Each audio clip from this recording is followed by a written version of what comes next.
আমেরিকার president Donald Trump চীনের she, ভারতের মোদি এসে ধাক্কা দিয়ে কিছু করে যাবে না, যা করার আমাদের করতে হবে বলে মন্তব্য করেছেন বিএনপি মহাসচিব মির্জা ফখরুল ইসলাম আলমগীর।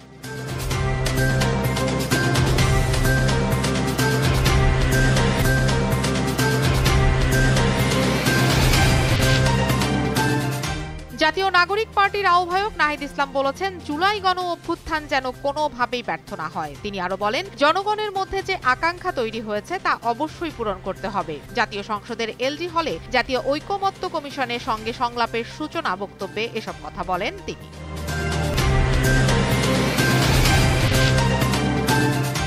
আওয়ামী লীগ ভবিষ্যতে যেন মিছিল আর না করতে পারে সে ব্যাপারে আইন শৃঙ্খলা বাহিনীকে নির্দেশনা দেওয়া হয়েছে বলে জানিয়েছেন স্বরাষ্ট্র উপদেষ্টা জাহাঙ্গীর আলম চৌধুরী। রাজধানীর বিমানবন্দর থানা পরিদর্শন শেষে তিনি একথা বলেন।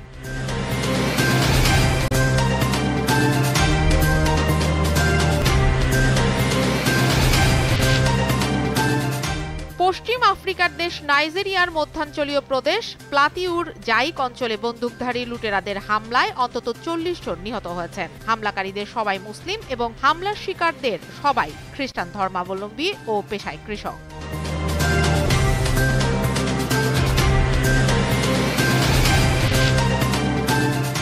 চলমান ডিপিএল শেষ করেই আগামী মে মাসে ইংল্যান্ড যাবেন সাব্বির রহমান। সেখানে প্রিমিয়ার ডিভিশন লিগের হয়ে মাঠে নামবেন এই টাইগার ব্যাটার। মিরপুর শেরেবাংলা স্টেডিয়ামে গণমাধ্যমের মুখোমুখি হন সাব্বির।